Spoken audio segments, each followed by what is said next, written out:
M S. मराठीमध्ये आपल्या सर्वांचं स्वागत. मी नाथा सावंत. इस्लाम धर्मामध्ये पवित्र समजला जाणारा महिना म्हणजे रमजान.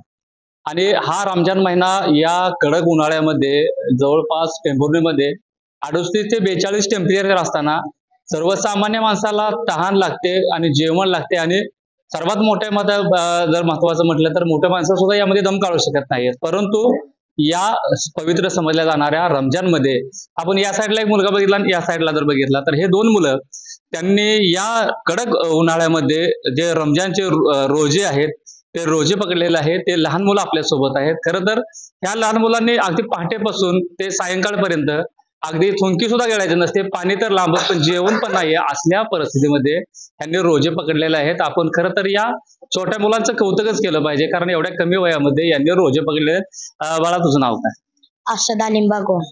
किती रोजे पकडले तू? मी 25. 25. काय वाटतं तुला, रोजे का पकडले वाटले? एवढ्या कमी वयात तुला रोजे का पकडले वाटले? आनंद.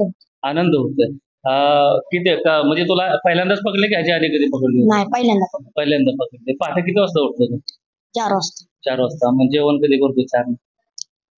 4 4:30 पर्यंत जेवण करायचं. परत दिवसभर काय खायचं नाही? नाही. आणि झोपून असतो का हिंडतो फिरतो तिकडे? नाही, कधी कधी झोपून असतो ना तरी. उन्हाळ्याचा काय त्रास तुला जाणवला का? नाही. काय जाणवलं नाही? काही तकलीफ काय झाली का तुला? नाही.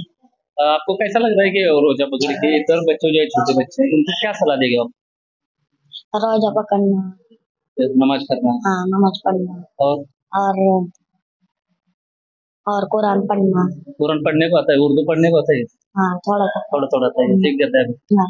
मौलाना शिकायत आहे का? हाँ. उपास पकडून तू शाळेत जातो का आता? हाँ. कितवीला आहे? आता आम्ही 6वीला. कुठल्या शाळेला? रयत. रयतला. तू शाळेत चालत जातो का कोण सोडायचं तुला? नाही, चालत जातो. म्हणजे रोजा पकडून सुद्धा शाळेत चालत जातो. खरं तर मुलांचा हा संघर्ष आणि रोजा पकडण्याची एक धडपड हा समाजामध्ये खरं तर प्रत्येक धर्मामध्ये सर्व कट्टर आहेतच. परंतु एक नैतिक जबाबदारी इस्लाम धर्माचं पालन यामध्ये केलं जात आहे.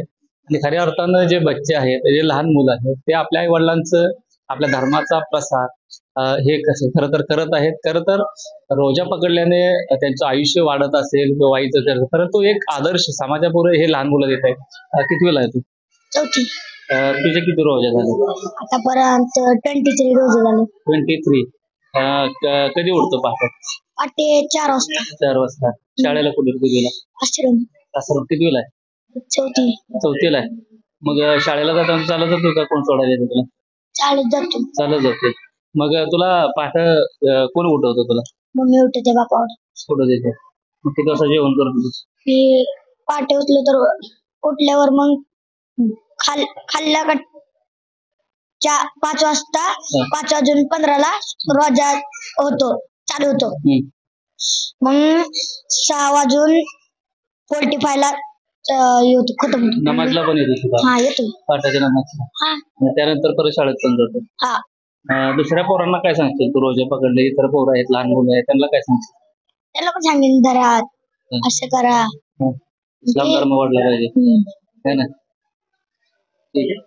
तर असे जे छोटे मुले आहेत हे तर खरं तर एक प्रेरणा आहेत. परंतु समाजाच्या चालीरीती आणि ज्या धर्माने आपल्याला धर्मामध्ये शिकवण दिली त्या धर्माचं नक्कीच हे बच्चे पालन करतील. आणि ह्यांनी जे माही रोजा पकडलेले आहेत, खरं तर हे लहान मुलं आहेत, यांनी कमी वयामध्ये रोजे पकडलेले आहेत. यांना या रोजाच्या आम्ही एम.एस. मराठीकडून शुभेच्छा देतोय. आणि खरंच एक प्रेरणादायक असणारं टेंभुर्णीमधील हे दोन मुलं आहेत.